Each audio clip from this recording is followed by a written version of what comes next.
know it's this. It's like a perk in the talk of this shit. Money swallowing like sis. Did it perfect in the kid. Got a billion new single, my hate on the better put on the road I just spent. I know we got $1 million, the devil that shit ain't not cheaper again.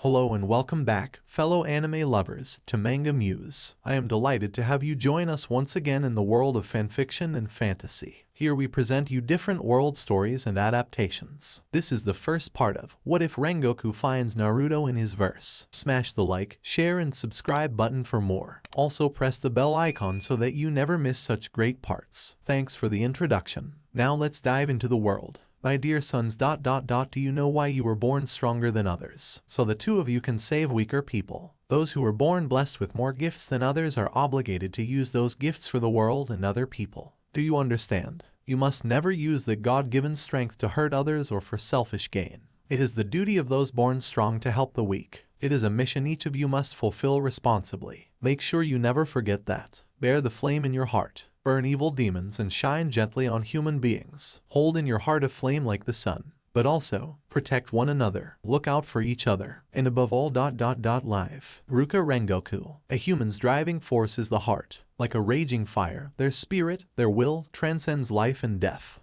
What's that? All human hearts are the same. Fragile and weak. Like glasswork. Who decided that? They're our hearts, our souls, our memories. We decide if they shatter or not. Us, no one else. A heart isn't made of glass. It's fire, that drive to exist, the will to persist despite all else. Life will always persist in some form or another, even in the face of oblivion. Mine ended when I beat the damn Ishiki to a pulp. No karma to save him. No last-minute miracle. No message beyond death. No grand scheme to destroy the world. None of it. Complete and total annihilation. His vile dream died with him. I guess Barian mode was worth it. In the end even if it cost me my life. Sorry, Kurama. Both our lives. I wish you could have lived, too. It's funny, you know. I thought I'd die with no regrets. But now that I'm here, lying on the ground, I have them. I have so damn many of them. I didn't hug my son enough. I didn't tell my daughter I loved her enough. That day, I never kissed my wife goodbye. I didn't tell my best friend how much I valued that friendship.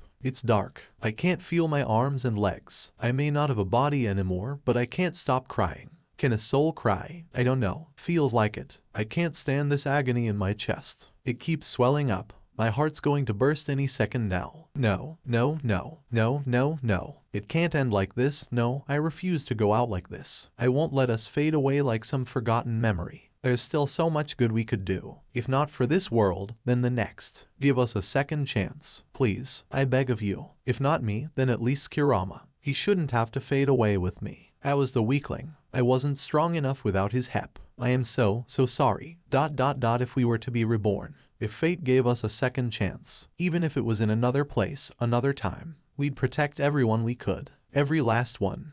Please, if there's a higher power out there, I'm begging you. Please, just one chance. That's all we need. Just one. Then we can finally rest in peace. I already made friends with a demon once. I'll do it again. Just you wait. Even better than last time. Even if I'm reborn as someone else. Even I don't remember at first. Even if I forget. I'm still me after all.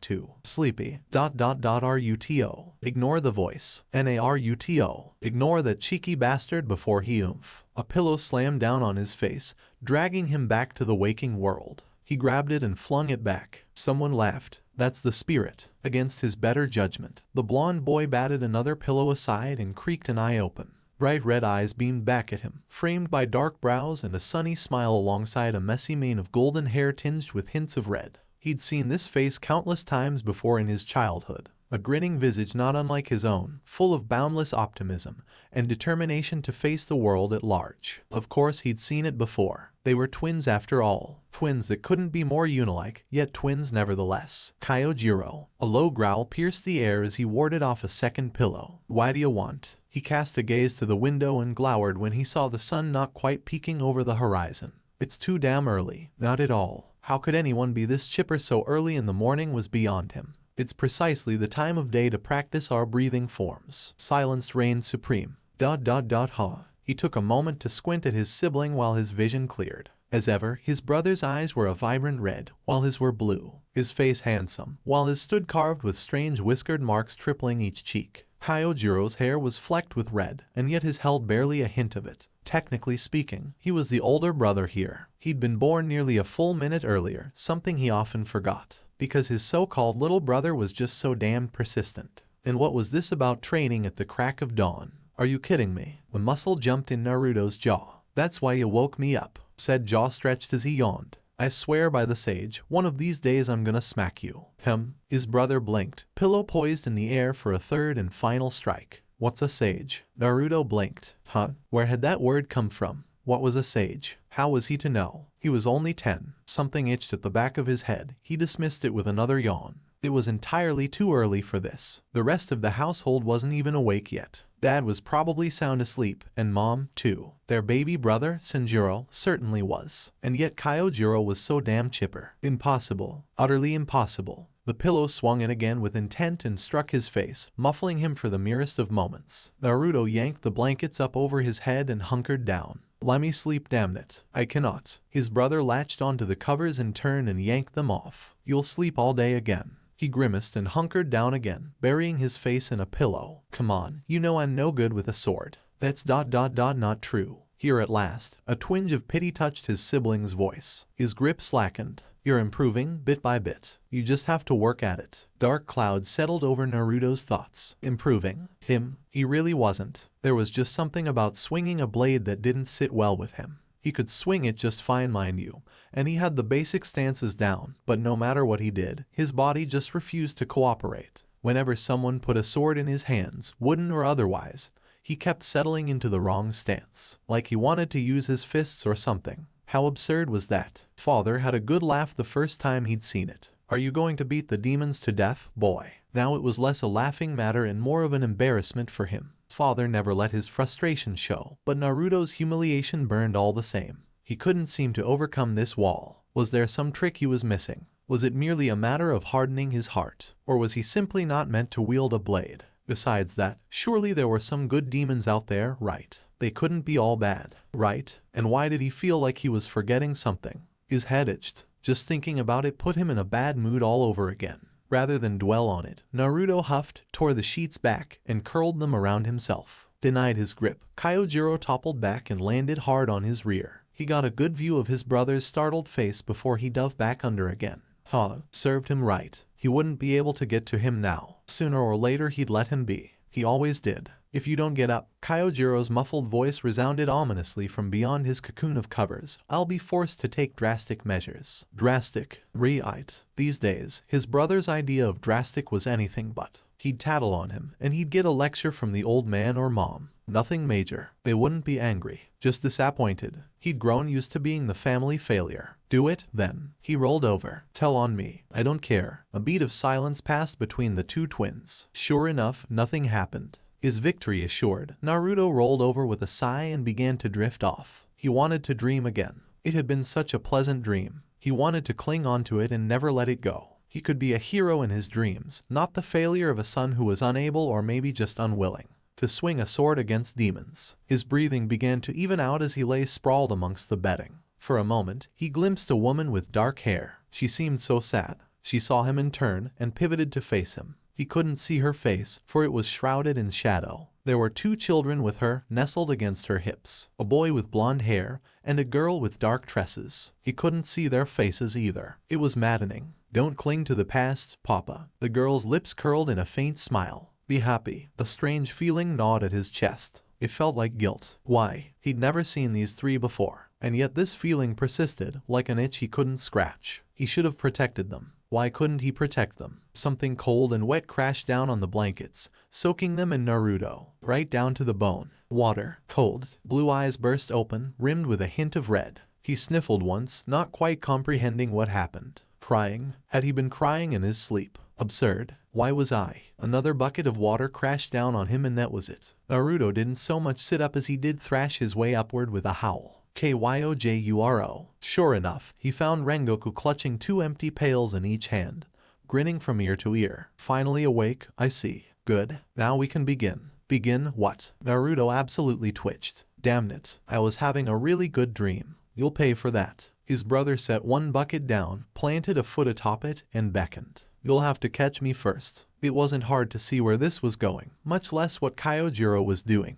His twin was jabbing him, taunting him, trying to get him out of bed and likewise out of the funk he'd fallen into as of late. Was it working? Maybe a little. In that moment he felt a touch of pride for his overzealous brother. Unfortunately, it was overshadowed by all this unyielding rage. Naruto began to crack his knuckles, one by one. I hope you've said your prayers, you big lug. Rather than face his wrath, Kyojiro grinned and bolted around the corner. He slammed after him. Come back here, that's the spirit. Laughter echoed through the halls as he gave chase. We'll both be Hashira one day, Naruto. I just know it. Bold words. He dove after him. The only thing you're gonna be is a bruise when I'm done with you. A red eye gleamed over his shoulder. Only if you can catch me, brother. Naruto tried to. Really, he did. He simply couldn't. More than one his fingers came close, brushing his brother's shoulder, only for his sibling to pivot at the last instant or duck back in the opposite direction. Say what you would about the younger Rengoku and his smile, but he was fast. Hold still. Never. You'll just have to run faster. Why am I always the one running after you? It was always like this, in part because it never felt like he could quite reach him. Kyojiro was always just a little faster when it came to chases such as these, always just out of reach. Like chasing the sun. Ever present, always there, yet unreachable. Unobtainable. Yet in that same vein, he wasn't so far away that Naruto hated him. Quite the contrary. Was this what it felt like to have an actual sibling?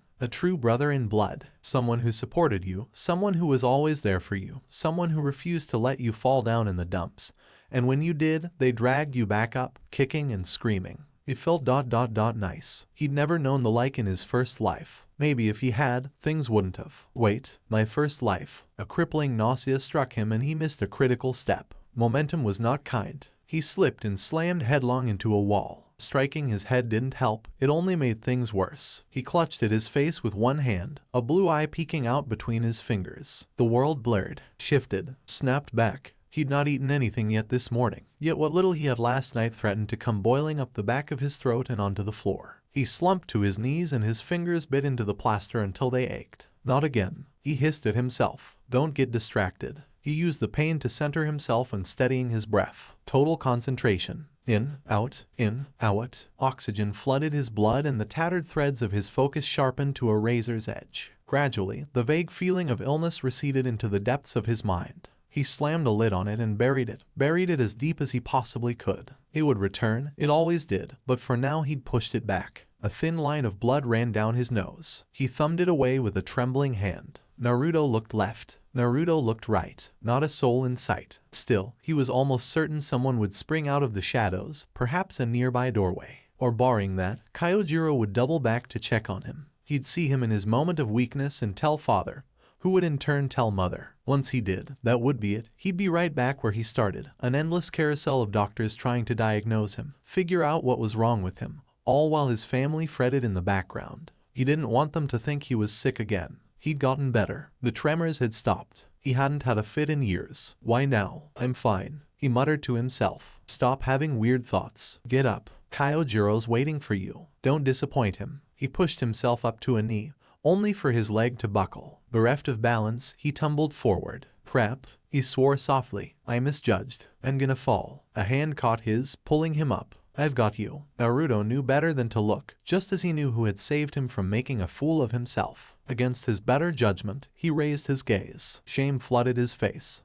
I'm fine. I just tripped. No need to tell anyone. I won't. His brother beamed. Your secret is safe with me. He knew Kyojiro didn't believe a word he'd said, but for once, he didn't argue with him. Come, he hauled him upright. The day won't wait for us. I'll make a proper swordsman out of you yet. Naruto blew out a sigh. Such a persistent brother I have. Confident that no one else had seen his momentary lapse, Naruto climbed to his feet and hastened after Kyojiro. One of these days he swore he'd catch up to him. Someday soon. Even if he was absolute pants when it came to a sword right now, even if he kept hearing voices, he wanted to try. Maybe it was his brother's contagious enthusiasm. The gap between them would close, it had to, bit by bit. Eventually, for now, he would keep running, like a leaf in the wind, always, no matter what obstacles he faced, until he too set his heart ablaze. A blazing red blade slammed down at Naruto's head. Time unfolded slowly, blue eyes bulging as the undulating flames of the sword filled his vision and burned itself into his retina. Dead? He was going to die. If that him, he would absolutely cease to exist. A low roar swelled in his ears, not the heat of the inferno bearing down on him, but rather the own frantic hammering of his heart as he stared death in the face. He blinked and reality snapped back like a rubber band.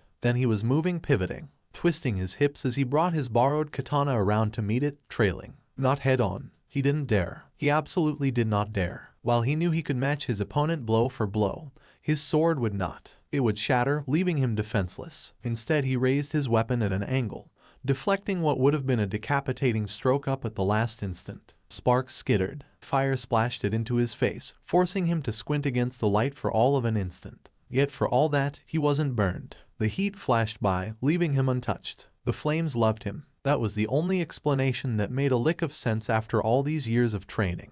While his tried and true instinct still wrestled with him on more than one occasion, the art of flame breathing itself seemed to be fond of him. Almost frightfully so. Then the blade came in again and Naruto had no more time for thought. Oi, not so close. Demons won't wait for you to recover, boy. Rather than retort, he struck the flat of the blade with his palm, diverting it by a hair's breadth, enough for his borrowed blade to catch it on the backswing.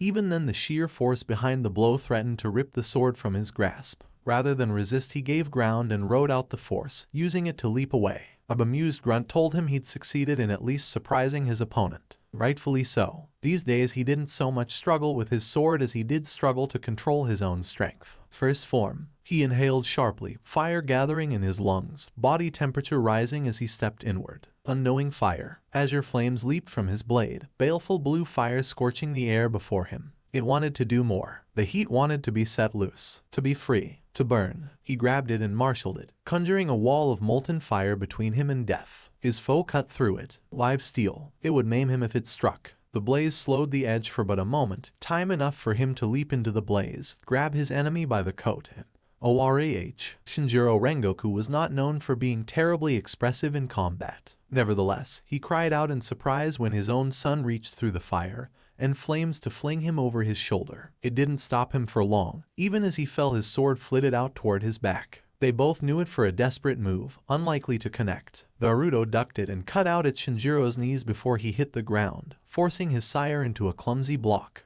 His left knee struck the dirt a moment later, but he wasn't given time to rise. Gripping his blade in both hands, the younger blonde hammered down on him, raining strike after strike into his father's guard. Each blow forced his arm and by extension his blade further out from his body. He had him this time. He just knew it. A sudden flash of heat was his only warning. Second form. Not this time. You're not hitting me with that again. Naruto planted his feet, grit his teeth, and caught the strike on his crossguard. It rattled his arms, but he held fast. Shinjiro tried to push from a kneeling position, seeking to use his superior strength to overpower him. Imagine his surprise when another deflection came. Downward this sang as it buried itself in the damp ground, sheathed nearly to the hilt. Naruto stomped down on it with his right foot, driving the weapon deep. Live steel, sharp enough to draw blood, to end a life. He took a moment to savor the surprise on his father's face before he struck. Levering himself up on that very same hilt, he spun and smashed a knee into his father's chin. For the first time in 16 years, the flame Hashira went down in a heap. Naruto waited for his old man to rise, as he always had. Any moment now he'd spring to his feet and make him rue the day. He'd done it before. His eyes snapped to where his father's blade lay, far and out of reach. A hand rose, perhaps to try and grasp it. No, an open palm struck the dirt instead. Once, twice, thrice, ... In that moment something came loose inside him. 3 swift strides carried him forward. The tapered tip of his borrowed blade kissed the underside of his father's chin. He almost couldn't believe it. Had he really? No tricks, no traps. Shinjiro was still conscious, still very much breathing, but he made no move to rise. Get up. Naruto prodded him once. We're not done. No, we are. His father disagreed, gazing up at the cloud-spattered afternoon sky. A hint of sunlight broke through, shining down on them both. You ... pass. Naruto nearly dropped his sword. Old drunk, say what now? Did I stutter? Dad gave his knee a half-hearted kick from where he lay. You pass. The words were a cool blanket of relief, soothing his ragged nerves. A triumphant grin bloomed across his whiskered face. Shinjiro was a Hashira for a reason. Not only was he a monster in armed combat, but he was ruthless when it came to training. In combat, every opening was something to be exploited. To ignore such was to die. He and Kyojiro had become more and more powerful as the years swept by, but Dad always seemed just out of reach. Today was the first day he'd landed a clean hit on him. Twice, at that. Made him feel warm and fuzzy, it did. Sheathing his sword took a physical effort on Naruto's part, if only because his fingers were trembling from excitement. Final selection would be ... Wait, that was tomorrow, wasn't it? His and Kyojiro's last test before they became true slayers. Only 2 days ago his beloved brother had already proven himself worthy. He was off making final preparations for his journey up the mountain. Tomorrow he would head to Mount Fujikase to be tested ... and he'd just won the right to go with him. It felt good, really good. Naruto tilted his head back, basking in the sun and the knowledge that he'd won. He'd proven himself above all. A faint scent reached his nose. Naruto sniffed, frowned as he recognized it. I know that smell. Blue eyes narrowed to thin cerulean slits. Shinjiro looked thoroughly dazed and in no hurry to rise. Didn't take much to realize why. He'd called him an old drunk in jest earlier, because like it or not, the old geezer had taken to drinking as of late. Never when he was training them, and certainly not when he was off on a mission. But this was a first. Naruto's good mood evaporated like so much morning mist. His arm snaked out like a viper. His hand plucked at his father's coat, hauling him into an upright position. Blue eyes met red ... and the latter were nothing short of hazy. He sniffed again and caught the pungent odor of sake on his breath. Are you drunk? Shinjiro looked away, face gone pensive. No. A muscle jumped in the younger blonde's jaw. Dawad. Snarling, he caught the older man by his face and pinched his cheek. Oh. The older man put up a token resistance, but his laughter sounded painfully forced. Easy, there. You still beat me. Anger took wing in his heart, beating up a storm in his veins. Naruto released him and flung up his arms. You're impossible. Times like these worried him, if only because could feel his father's fire, his spirit starting to wane. He was putting an effort in for them now, trying to put on a brave face. But if Mom died, that might go out entirely. He wouldn't be a shell of his former self, ruined and pitted by his loss. As would they all. Because make no mistake, Ruka Rengoku was dying. It had been a slow decline. Her health hadn't worsened out of the blue, rather, she simply started to wane. Now she scarcely left her bed. Was it poison? A curse? Just her time? The doctors couldn't say. Their medicine did nothing to help her. Day by day she grew weaker. If this continued, sooner or later she would. No. He shoved the thought away. Don't think about it. Shinjiro gazed up at him, awaiting his judgment. Somehow that made it so much worse. I met a great man, once. He taught me so many things, back when I didn't know what I wanted to do. I stumbled so many times. When his father looked away and he yanked him back. But he always caught me. His words always stuck with me. He saved so many lives with nothing but a sword. Both men looked to his fallen blade across the yard. I suppose you could say ... he inspired me. I learned a lot from watching him. Do you know who I'm talking about? Silence reigned supreme between father and son. Naruto's right eye twitched. His hand blurred, and Shinjiro's head snapped to the side, bearing a bright red handprint across his cheek. That's right. The whiskered warrior lowered his hand, palm stinging. Phew. Another strike sent him sprawling into the dirt. Snap out of it, old man. Now isn't the time to be sulking. A third blow rocked his sire back into the dirt. Mom needs you. We need you. No more drinking. You hear me? He wound up for a fourth blow. Act your damage, or I'll keep punching you. A hand caught his wrist and squeezed, grinding the bones together painfully. Shinjiro glowered up at him from the ground, face gone red. Naruto wondered if he would strike him. One goose smack would send him flying, and at this range, he had no way of dodging. He still stood his ground. If a punch was the price to pay for a pep talk, then he'd bear it gladly. Well, he growled, butting his head against his. Have I gotten through to you? He wasn't prepared for the tears. They came suddenly, spattering the dusty ground at their feet. Thank you. His father wouldn't look at him, but his voice was a gravelly sigh as he wiped his face. I think I needed that. They both did, more than he knew. But he couldn't give up so easily. I won't let Mom die. His father growled, then seemed to think better of it, mastering himself. Naruto, there's no way to save her. There has to be. He squirmed free from his father's grasp and stomped off. We just haven't found a way. There must be. You'll see. Unbeknownst to him, Shinjiro heaved a sigh. Such a stubborn son I have. His gaze strayed to his fallen sword, cast by the wayside. After a moment's hesitation he retrieved it. Just as heavy as he remembered. Such was the weight of a life. The door slid apart with a wordless sigh. ... You awake in there, Mom? Ruka Rengoku cracked a red eye open with a soft sigh. The mere act of doing so drained her. Sitting up unaided proved an effort in and of itself these days, if only because her trembling limbs and brittle bones didn't wish to support her. So heavy, sometimes it felt like it was all she could do to keep herself awake, as if she would just one day close her eyes ... and never open them again.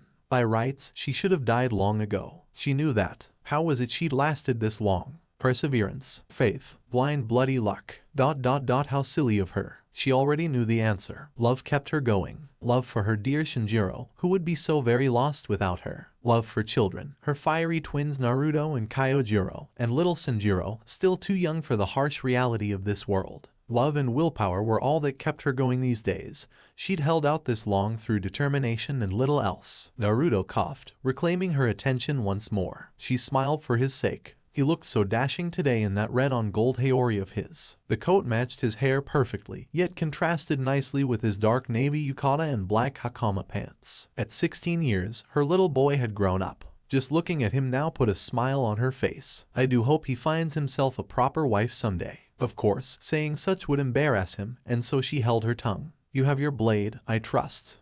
Yeah. Naruto patted the worn hilt in his sash and grunted his acknowledgement. Kyojiro had one just like it. One day they would have their own Nichiren swords. But for now, these would do. Her husband's spare blades would see them through final selection. And in time, they would forge their own. Destiny awaited. They had but to grasp it with their own hands. Have you come for my blessing, then? Her smile was wan, even by her standards. You know you don't need it. Her son laid his sword on the mat and knelt before her. I don't want to go. Ruka recognized the unspoken plea. Don't make me leave. He feared this might be the last time he saw her. Rightfully so. You'll be fine. She folded her hands in her lap and smiled for his sake. Look after your brother, won't you? His laughter was soft, bitter through his teeth. Think it's the other way around there, Mom. No, no, no. That wouldn't do. She opened her arms to him. Come here. The boy blinked. Hey, come on, I'm a little old for that. Ruka spread her arms yet wider and looked at her son. That glare had brought Hashira to heel. More than once, demons cowered before the fire in her eyes. Though she wasn't a slayer, she was not without her own skills, nor so helpless as she appeared.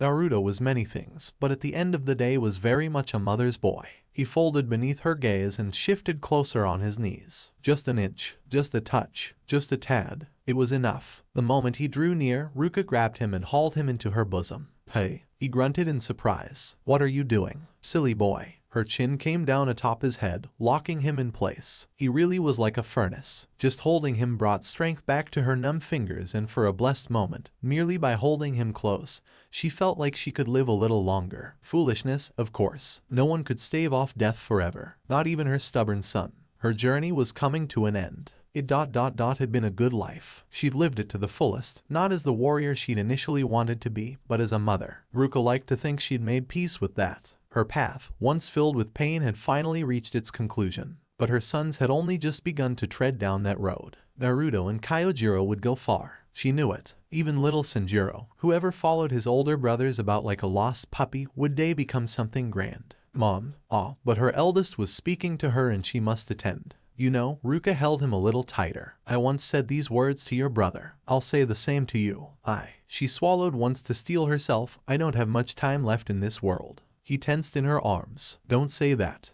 Nevertheless, I feel so blessed to have been your mother. He made a noise of anger. Stop. Don't talk like that. You've still got plenty of shh. She kissed his head. Let me finish while I can still speak. Before that too is taken from me. He clammed up. Such a good son. Ruka's room spun around her and bile rose in her throat. No, not bile. Blood. Her atrophied lungs ached, trying to cough, but she clawed the fit away and swallowed anew. The mere act of doing so threatened to bring tears to her eyes, but she refused to shed them. She'd already cried with Kyojiro earlier today. That had already taken so much from her. She refused to let her emotions slip a second time. Not here, not now, not before she saw her son off. Sometimes, I find it hard to believe I gave birth to such a caring and gentle child. Her hand stroked the back of his head, running in smooth circles. Nothing could make me prouder. He'd been such a depressed child at first. Bless his brother, he'd found his way past that. In time he would find someone of his own. Perhaps you should take a wife for yourself. Her tongue betrayed her as surely as her body had. Love's a wonderful thing. You should experience it at least once in your life. Naruto buried his face in her shoulder to hide his blush. Mom, so very kind. She hummed.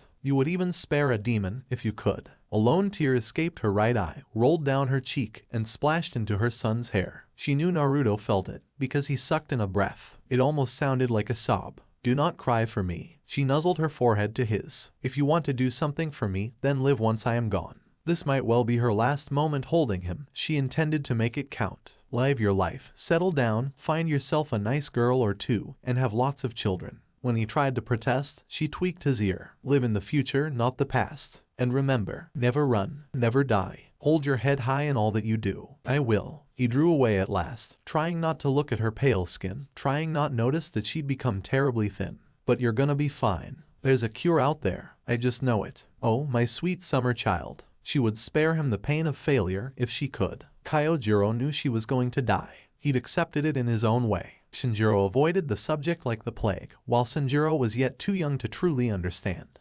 Ignorance was bliss on that front. But Naruto, there could be no changing his mind. And so, like a good mother, Ruka did not try. "Go on, now." She nudged him once. "Your brother's waiting for you." She could see the anguish in his eyes, see that he wanted to stay. Caught between a rock and a hard place, unwilling to go, yet unable to stay and watch her waste away. "Go." Ruka swallowed her tears and gave her boy another, gentler nudge. "I'll see you when you return." The hope in his eyes was almost painful to behold. "Promise?" "Yes." She hooked her pinky with his, as she'd once done when he was small. "I expect to hear a great many stories when you pass your trial." He didn't hear the lie in her words. "Yeah, just you wait." He darted back in and gave her a brisk hug. "I'll find a cure for you. I swear. I know you will, my beautiful boy." His face flamed red and he snatched up his sword, then slammed the door. Ruka listened to the sound of his footsteps, waited until she could no longer hear them, made certain he was gone. Only then did she break. Eck. Blood burst from her lips as she doubled over and coughed. What little strength his presence gave went with it. It wasn't fair. None of it was. She wanted to see Naruto grow into the splendid young man she knew he would be. She longed to hear Kyojiro laugh as he introduced her to his future wife. She wished more than anything to see Sanjiro grow into a splendid swordsman. To chuckle as the Shinjiros made a fool of himself over their future grandchildren. She wouldn't live to see any of it. How long did she have left? A week? A month? Perhaps a year if the gods smiled on her. Not long enough. Not nearly long enough. A lone tear struck the floor and that was it. The floodgates opened and she broke. Ruka stifled a wail against her palm. "I want to live." Naruto leaned against the wall nearest to the door, hidden just out of sight. He'd hesitated on a whim, wanting to make sure she was all right. Now he wished he hadn't. His heart twisted as he heard the pitiful sound she made. Those 4 little words. Even then he didn't reveal himself for fear of causing her further pain. No, he didn't speak a single sentence. Not a word. Instead he lingered, listening to every sound she made, every gasp of pain, and carved it into his soul. His poor ears were only granted a reprieve when Ruka Rengoku cried herself to sleep. ... Only then did he finally find the strength to venture outside. His mother's pain only reaffirmed his resolve to save her. He'd find a cure, so he swore. ... We'll make camp here. Is that all right?" Naruto grunted and he laid out his bedroll under the stars. Nothing more. His brother's reticence worried Kyojiro more than words could possibly hope to express. He'd not said a thing since they'd left home. Even now, miles from home, with the distant Spectre Mountain looming on the horizon, still he refused to speak. Alone, that wasn't any cause for true concern.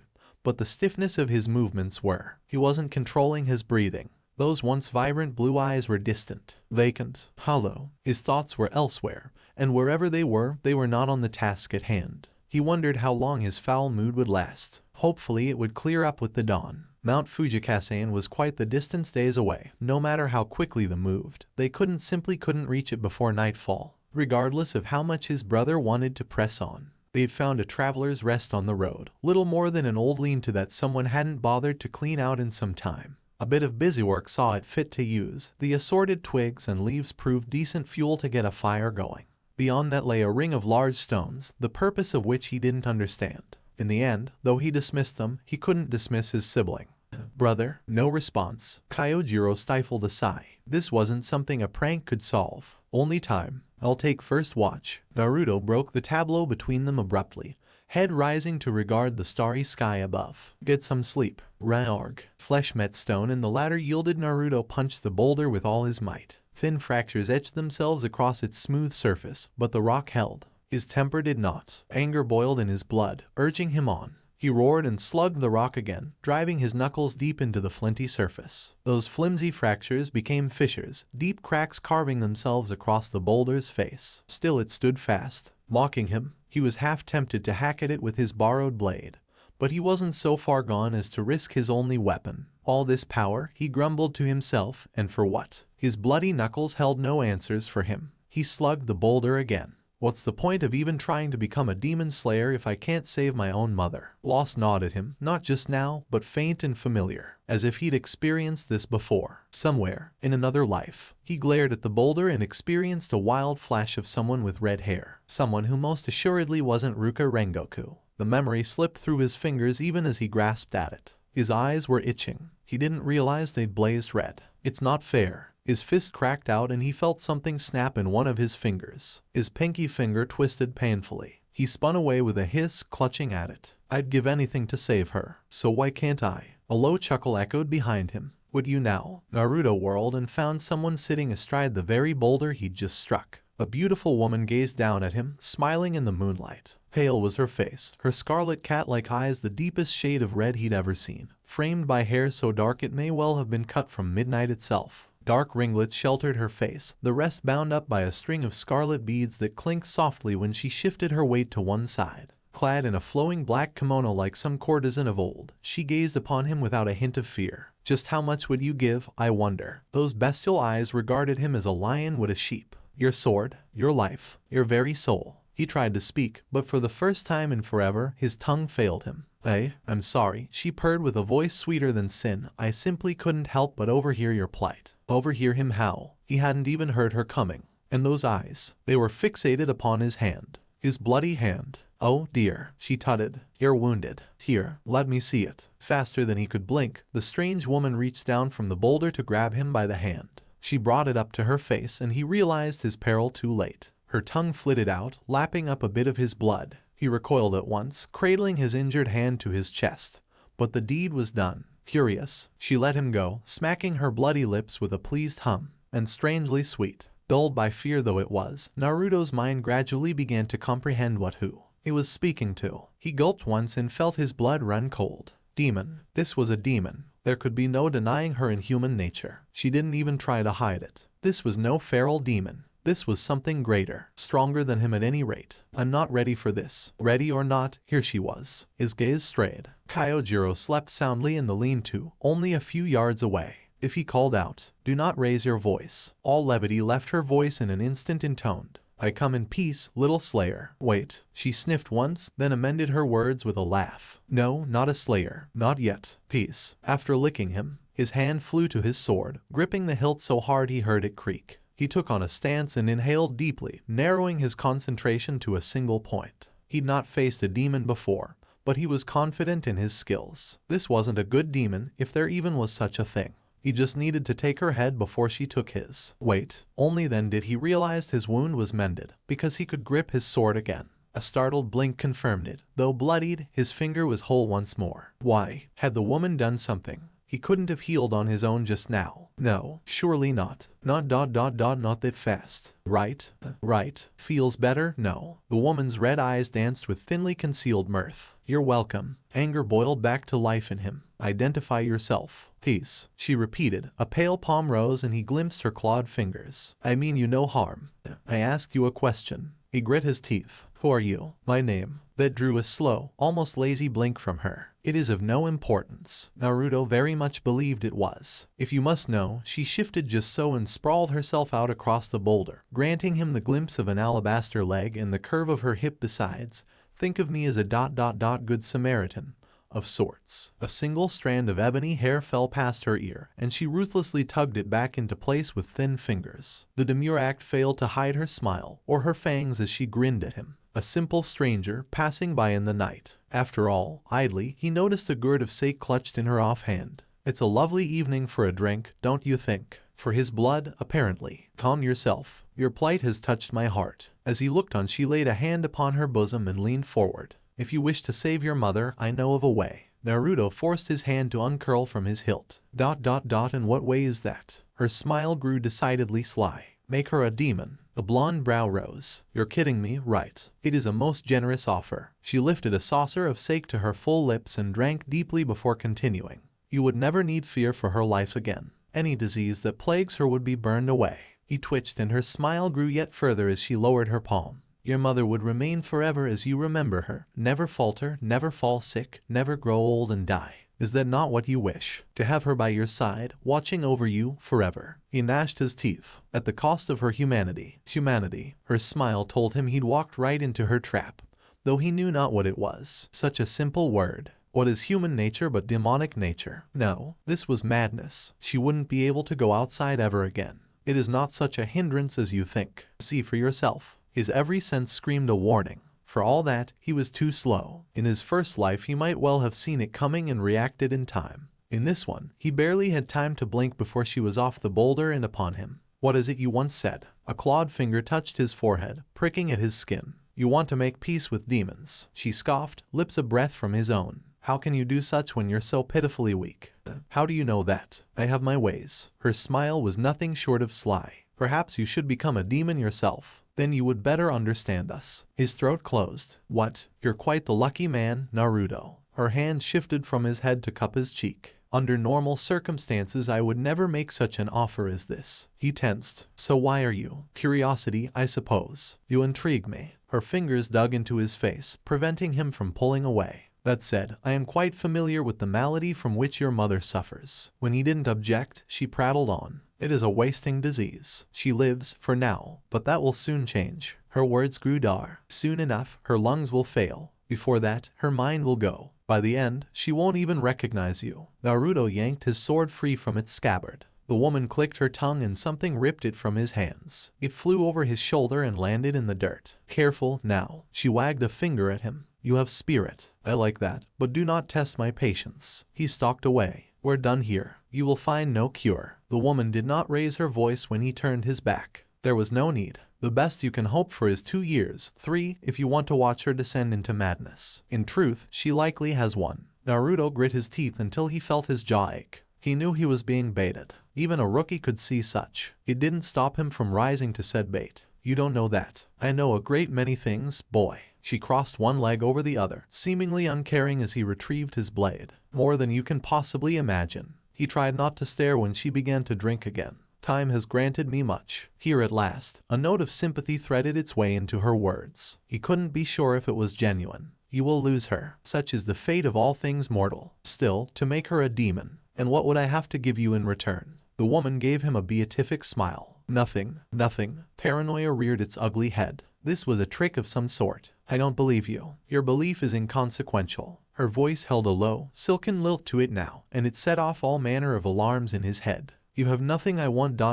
yet. You needn't give your answer now. Without warning she pulled away. Time means little to me. Go. She patted his cheek as one might when sending a lover or a dear friend off to war. Face your trial. Once again, her smile told him she knew far too much about what he was to face. Rise through the ranks. Become a Hashira. You will see. You'll find no solace in the arms of humanity. Something about her words struck him. Who are you, really? The air shimmered between them. Do you know me? The woman tilted her head, her full lips quirking into a smile. Do you know what I am? Do you want to know my name? Naruto had a feeling he was going to regret this, but curiosity had him now. There could be no turning back. ... Yes, this is what I am called. The clouds swept in from on high, blotting out the light of the moon above. Shadows crept in to drench them in darkness. She leaned in with a wicked smirk, eyes aglow in the black. Pale lips brushed his ear, and she spoke. 1 year, Naruto. Her voice was a whisper, sending a shiver of dread shooting down his spine. I'll be waiting. And remember. Pale hands flitted out, cupping him by the face. Her forehead kissed his, bringing with it the faint scent of blood. When he tried to look into her eyes, they were closed. A small, secret smile plucked at her full lips, almost as if she were savoring the moment, storing it away for later. ... It's our little secret. Wind kicked up, forcing him to shield his face. When he blinked, the moon shone on, as it always had.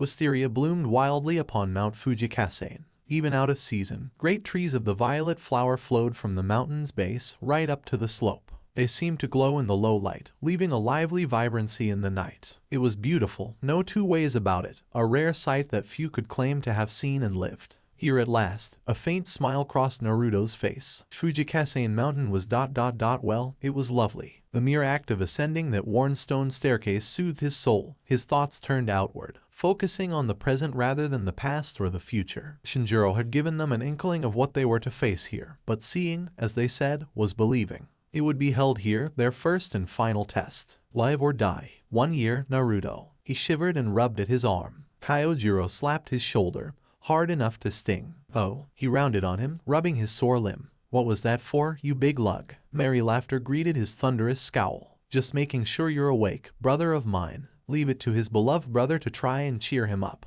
But they weren't little kids anymore. Vengeance would be his. A blonde brow began to twitch. Kyojiro. Ha. It was a joke. Nothing more. Thankfully for him, they crested the steps at that moment, and whatever anger he might have felt was stolen away by the sight that awaited them beyond. ... Wow. If the mountain had been grand, this area was nothing short of lively. Red pillars dotted the landscape beyond, strewn with strange hung flags he didn't recognize. Not quite arched, but noticeable all the same. 6 in all, they led up toward a pair of staircases twisting away into the mountainside. A pair of young children clad in violet kimonos stood before either, one with dark hair, the other black. Twins. Still, there were so ...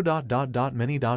people. Dozens, at least. He espied 2 young boys off to one side, one with dark hair and deep blue eyes, darker than even his own, clad in a red haori and black hakama complete with white leg wraps and matching sandals. Completing the odd ensemble, he wore a strange mask of some sort on the side of his head, white with light blue eyes. A warding mask, perhaps. Why did it look like a fox ... and why did he like that? His comrade couldn't have been stranger, if only because of his peach-colored hair and the scar etched into the side of his face. He wore a green yukata patterned with wild hexagons of green on yellow tied off near the waist with a bit of black fabric. He too wore one of those strange warding masks on the side of his visage, though the low light prevented him from seeing its color. Lavender eyes met his across the way. He nodded once and unbidden, Naruto found himself returning it. Kyojiro hummed at his side. It seems there's quite a few newcomers this year. Seems like it. Naruto let his gaze stray yet further. There was a particularly flashy-looking fellow lurking near the entrance. He couldn't quite see him from this angle, but he noted him all the same. Pale hair and red eyes, one of which was marked with an odd tattoo near his brow. Clad in dark clothes, he stood apart from the rest, with a single golden band wrapping each bicep. Tall, too. Maybe it was best not to approach him. Hello, a soft voice called out, jarring him out his reverie. Naruto pivoted on one heel and beheld a girl of slender build in dark clothes waving at him across the way. Huh, was his first thought. She's kinda tall for her age. The next thing he noted was her hair, long and straight, reaching just below her waist, bound by 2 butterfly clasps. Her eyes were unlike anything he'd ever seen, if only because they didn't seem to have pupils. They were just so bright, lively, even, maybe a little slanted towards the inside of her face, but nonetheless all too keen. You, there. She flailed her hand his way. Yes, you. Might we have a moment of your time? By contrast, the girl beside her was even shorter. Her wavy hair faded from black into a dark purple, curtain bangs framing her face. Although their attire matched, little else did. She wasn't smiling. If anything, she looked rather cross at the moment. Wait, why were they headed this way? Sister, the smaller girl hissed at the larger, what are you doing? We're not here to make friends. This is foolish. Now. The taller of the two wouldn't be swayed. There's nothing wrong with a little chit-chat, surely. Naruto and Kyojiro exchanged a baffled look. The latter shrugged. They seem nice. Nice, he says. Naruto rolled his eyes. Your words, not mine. In no time at all their girls were upon them, and there was no escape. And you are Kanikacho. The older of the two offered her hand with a genteel smile. This is my younger sister, Shinobu. Naruto tilted his head, not quite comprehending that strange smile of hers. And the two of you came over to us because we'll be facing a great many demons tonight. Kani hummed as she cupped both hands and laid them against her cheek. There's strength in numbers, no. Rengoku boomed a laugh at that. Indeed, I am Kyojiro. This is my elder brother, Naruto. We would be happy to have you. Naruto's head whipped toward him with an audible crack. We would. How wonderful. Why don't we shake on it? Naruto twitched. For crying out loud. Much to his chagrin, Kani closed her eyes and wiggled her arm his way again, still wearing that with that strange smile of hers. He didn't budge. Seriously, neither did she. Aren't you going to shake my hand? Pushy little thing. ... You're really persistent, you know that. So I've been told. With a long suffering sigh, he stepped in to clasp her palm. He immediately noticed the calluses in her grip. For all her dainty appearance, her grip was strong. Not so harmless as she seemed after all, this one. In his peripherals he saw Kyojiro do the same with a sullen Shinobu. Meh, she'd crumble eventually. One simply could not stay angry with his younger brother. It just wasn't possible. So you've both come here to slay demons? Yes. Naruto winced. Hey now, some might be harmless. He knew it was a stretch, but his beliefs still held even after all these years. Surely there were some good demons out there. Had to be. Some might have become demons for reasons beyond their control. And then there was that strange woman he'd met last night. She could have squashed him like a bug, but instead, she'd let him live. No, demons weren't all black and white. There were shades of gray. So much gray. Shinobu saw his expression and scoffed. You're mad. We can't get along with demons, let alone befriend them. Kanny's lips pressed into a thin line of disapproval. Remarkably, Naruto realized the expression wasn't directed toward him, but her sister. Shinobu flinched beneath it. Your sister seems to disagree. Credit where it was due, Kyojiro supported him all things and stepped up beside him. Even so, I believe in my brother. It was the wrong thing to say to Shinobu, because she absolutely glared at him for it. Still, he bowled onward. Surely there's some good mixed in among the bad. Nonsense. Demons are demons. It was, however, the right thing to say to Kanny. My. Her hands clasped his, startling the younger blonde. I'm so glad you agree. Shinobu clearly didn't. Naruto preened a little. Why don't we just agree to disagree, eh? You're playing a dangerous game. Shinobu grabbed him by the sleeve. You'll get yourself killed. He laughed at her concern. Aw, are you worried about little Almi? She scowled. Her palm whistled toward his face. He caught her by the wrist. Nice try, everyone. Naruto stiffened as the one of the doll-like girls at the entrance finally spoke. Everyone, the odd duo spoke anew in unison. Almost eerily so. ... We thank you for coming here tonight to the final selection of the Demon Slayer Corps. Silence fell upon the mountain. It gave Shinobu the chance to tear her arm free from Naruto's grasp. He let her go, eyes focused firmly on the children. There are demons imprisoned here on Mount Fujikasen, captured alive by Demon Slayer swordsmen, and unable to leave. One of the twins paused, only for her other half to continue in her stead. That is because wisteria, which demons hate so much, blooms even out of season from the bottom to halfway up the mountain. Kyojiro thumbed his chin. So that's what father meant. Naruto hushed him. Let me listen. However, there is no wisteria from this point on. The darker of the two intoned. So a great many demons abound. You'll need to survive her for 7 days to pass the final selection. Her pale-haired twin echoed. Those who do so and make their way to the peak shall be rewarded. Together, they bowed as one being. And now, be on your way. Everyone went mad. Stoic swordsmen and stern swordswomen who had been the very picture of health moments ago now began to panic, no doubt unprepared for the ordeal of surviving a full week on the mountain with little to no resources. Naruto read many of them at a glance. Most hadn't brought anything with them beyond their blades,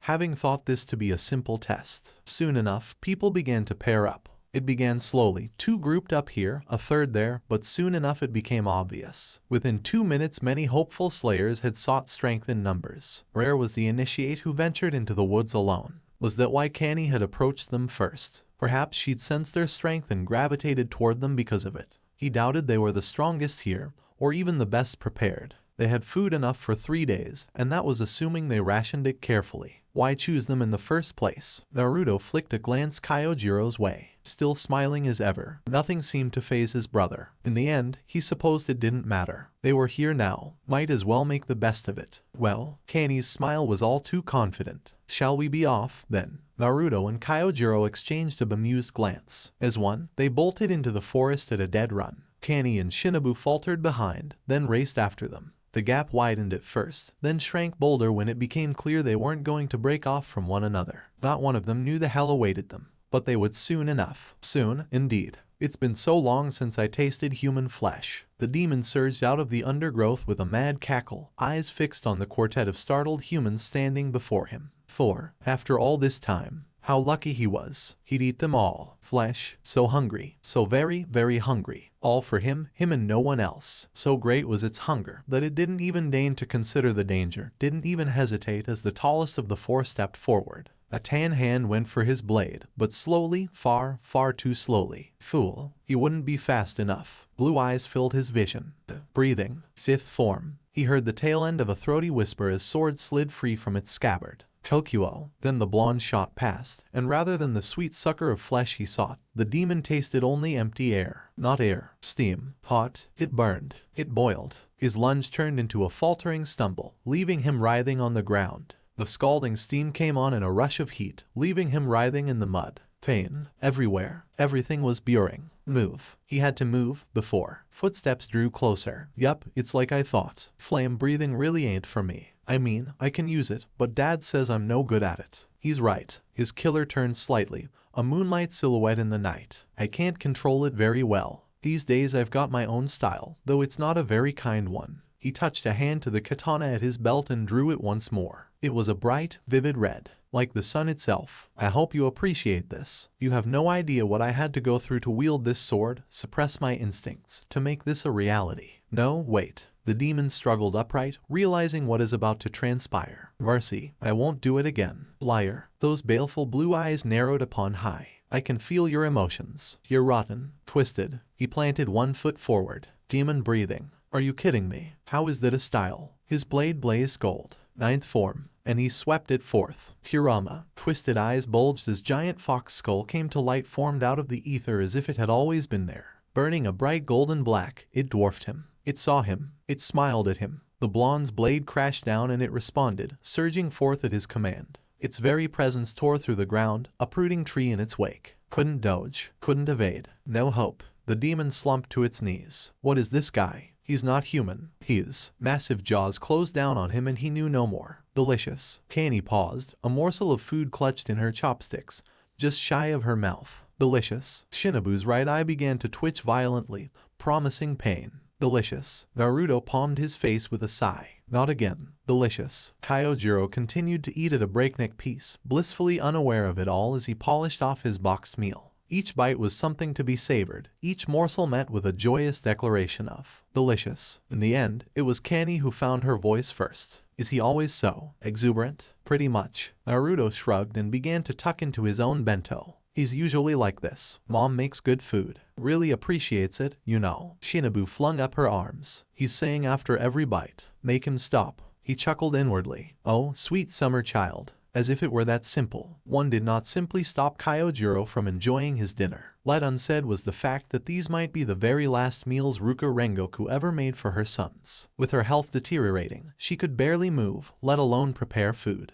Neither were willing to admit that, of course, and so they dug in with singular enthusiasm, savoring the feast for what it was. Kani tittered softly to herself, content to let them be. Shinobu ... had other plans. Enough of that. I can't hear myself think. Kyojiro's smile didn't falter, not once, even when she thumped him on the back of the head. He continued to enjoy his meal to his heart's content as the sun sank lower on the horizon. He did, however, finally stop exclaiming after every bit. He'd take the miracle for what it was. Speaking of miracles, against all odds, and despite all their best efforts to the contrary, the demons appeared to be actively avoiding their group. Nearly a full day had passed in relative peace since they'd stumbled upon that first one, with not even the merest of skirmishes since. At a glance it didn't seem possible. The creatures here were not only starved of flesh, but they were wild, feral, nearly no reason or logic left in them. And yet their little group of 4 had been left unmolested. Tonight, that might very well change, but still, it gave them a chance to prepare. So they'd done what anyone would do. With the sunrise, they'd set up camp and tucked into their provisions. Kani had been shooting him some very curious looks since then, likely due to his breathing style,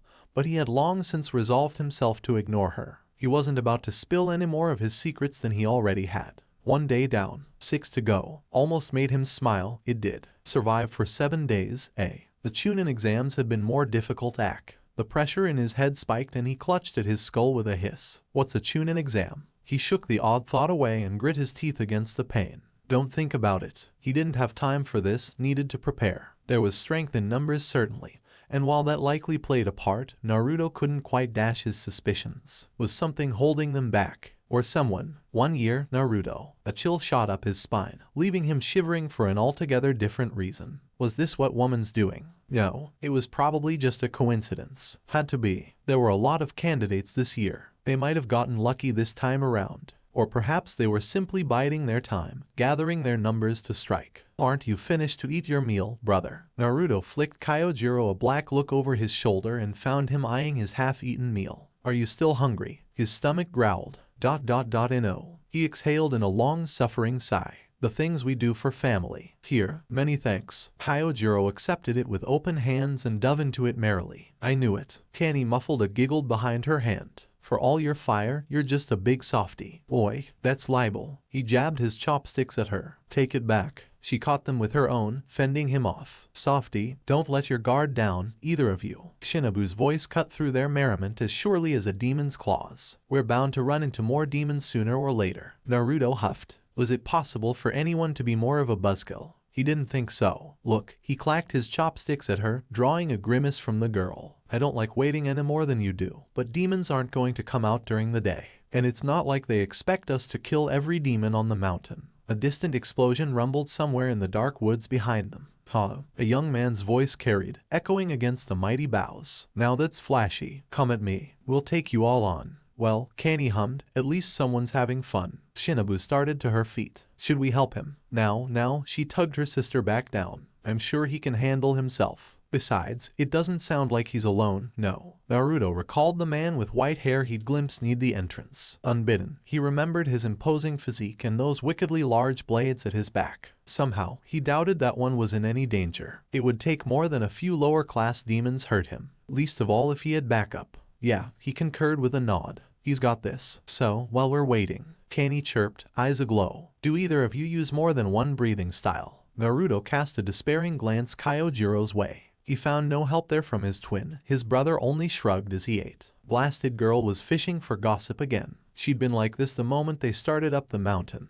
and unveiling his breathing form hadn't helped. Nosy girl. Almost reminded him of someone. After nearly a day he felt he was beginning to get a read on the Kacho sisters. Kanny loved to talk, not simply to hear the sound of her own voice as some did, but because she genuinely seemed to enjoy making friends in this selection. It had taken him a few hours to realize it, but once he did, it warmed his heart. By contrast, Shinobu was blunt, almost exceedingly so. Not angry, mind you, just forthright in all she did, to the exclusion of all else. If she didn't like something, she'd let you know. And oh, was she glaring at him now? Kyojiro betrayed him with a laugh. We both use flame breathing, although as you've seen, my brother has other talent. SHH. Naruto elbowed him out. Don't go giving away my secrets. I'll lose my edge. Why not? Kanny clapped her hands once. We're all friends here, aren't we? Shinobu scoffed. Friends with the crazy boy who wants to befriend demons. Naruto craned his neck back. Wanna say that again, short stack? Shinobu flashed him a smug smile, mimicking her sister with innocence. My, you look angry. Did I say something to upset you? Go on.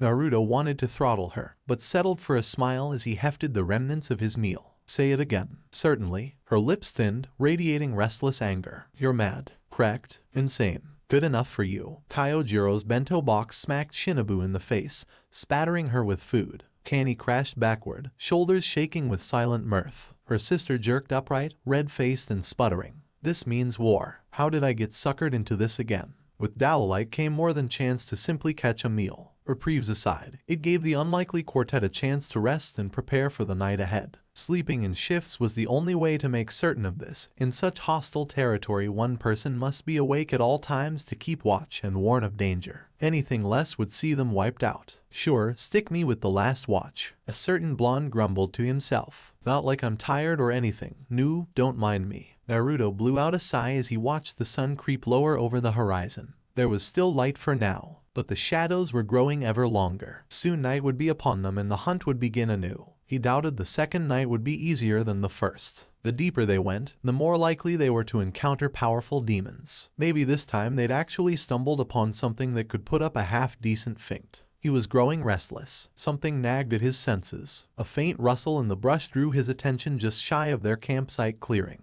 He paid it little heed at first. Could be a squirrel or a bird for all he knew. Wouldn't do to jump at shadows. Still, he shifted himself toward it, not entirely willing to ignore the noise either. SKRTCH. Naruto spun in place as the noise grew louder, hand flying to the hilt of his blade. Show yourself, he hissed out. Demon or human. The rustling only intensified further. I'm warning you. Behind him, his sixth sense shrieked a warning and he spun to face the threat. But rather than face a terrifying demon, he found himself staring at something else altogether.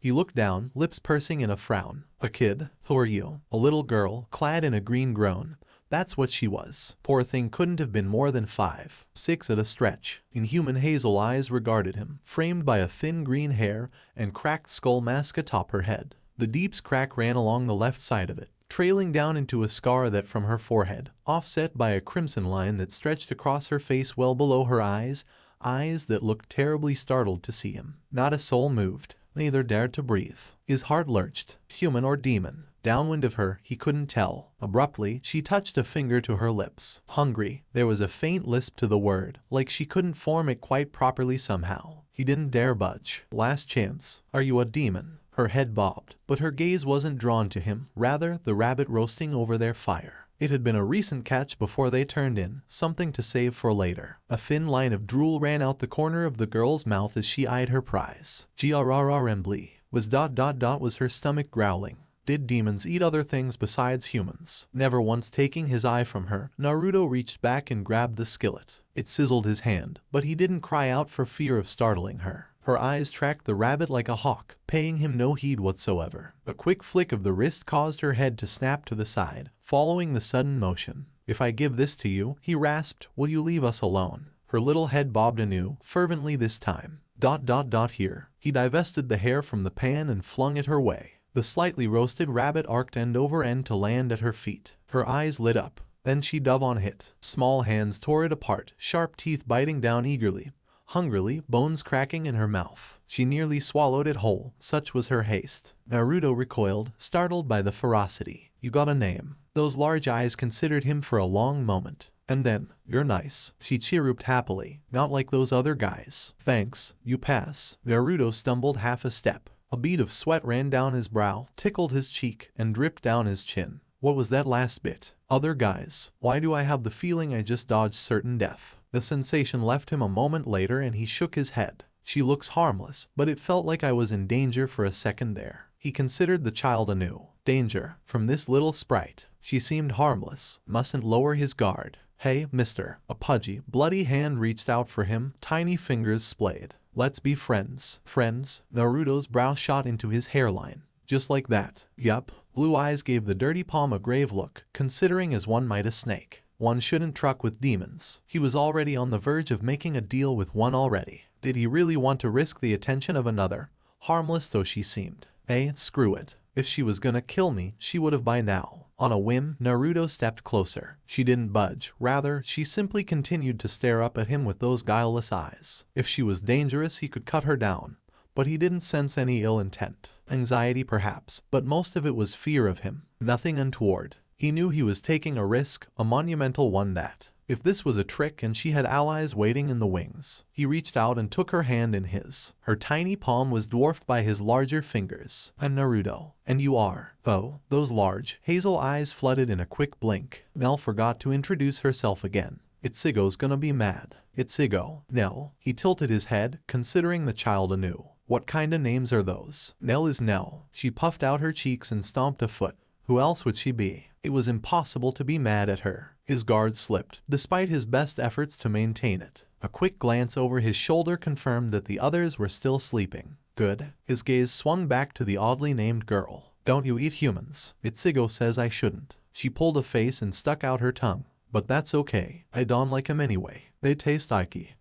A thought occurred to Naruto just then. This Ichigo of yours, are they a demon, too? Are they nearby? Nell looked down, eyes gone watery. Sore subject, it seemed. Alright, you don't have to answer me. His hand stroked her mask. She seemed to like that, because she leaned her head into it with a pleased hum. You seem friendly enough. He found himself reverting to his old mannerisms. This girl was younger than Tanjiro, but she reminded him of his little brother all the same. Should probably run along. Well, Nell can't run away thanks to those Ike flowers ... but that's okay. Nell has a plan. That hadn't been what he meant at all, but he jumped on it. Plan? Are you trying to escape from here? Yeah, huh? Her head bobbed. I have to find Ichigo again. So if Nell can't walk down the mountain or fly away, she leaned closer, eyes burning with childlike glee. Nell's gonna dig her way out. Naruto blinked. He blinked real hard, tried to imagine it, and failed. I don't think that's possible, Nell. She grinned as only a child could. In the end, he didn't have the heart to dissuade her. Run along now. He gave her a nudge. My comrades might not take too kindly to you when they wake up. MK. She gave him a gap-toothed grin. You're a nice guy, so Nell's gonna warn you. He frowned. Warn me about what? There's a big demon in this forest. She raised her little hands high over her head, trying to empathize the word. Lots of hands. Tough neck, too. Don't let him kill you, okay? She scurried off, paused at the edge of the wood, lingering in the shadows, took a deep breath and, bye, big brother. She flailed her arm at him. Now we'll see you again. Naruto's heart gave a lurch. He clutched at it with a wheeze. Too cute. Still, he shook his head and watched her go. That was a kind thing you did. A soft voice cooed at his back. How long have you been watching us? Long enough. Kanny's chin came down over his shoulder. Together, they observed the girl as she scampered away into the dark. Poor thing. To become a demon at such a young age, it must have truly been a horrific experience she endured. She's harmless.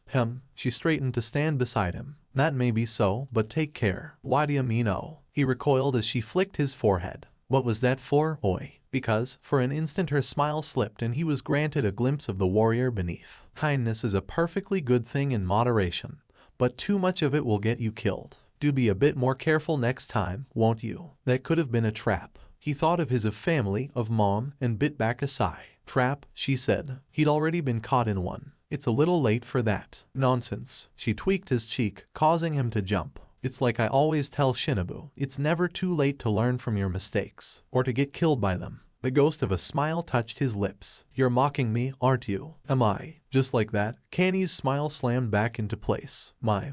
She closed her eyes with a smile and touched clasped hands to her right cheek. Would I ever say such a cruel thing? Yes, a voice whispered in the back of his head. Something tell me you absolutely would. Naruto didn't dare say it aloud, of course. He didn't have a death wish. No fool, he. You're a little scary when you get serious, Kanny. I haven't the foggiest idea what you mean. She strode past him, only to pause at the last instant. One more thing. Quick as can be, she leaned in. You really are devoted to your dream, Naruto. Her lips brushed the outer lobe of his ear, drawing a pleasant shiver from him. I like that about you. Really, I do. Thanks. But you really ought to stop holding back. Unless you want Kyojiro to die. His heart skipped a beat. How did you know I was? I'm a big sister. We know these things. She sauntered past, hips swaying. Good night, Naruto. I'll wake the others. Something shook the earth, rattling the world underfoot. A distant tremor. Kanny ignored it, as did Naruto. Just another distant conflict. Behind him, the shadows boiled. His sixth sense shrieked. Kanny. She pivoted, but too slowly. Naruto charged forward in an instant, shouldering her aside. No sooner had he done so than a dozen green-gray grasping hands seized him in her place, dragging him down.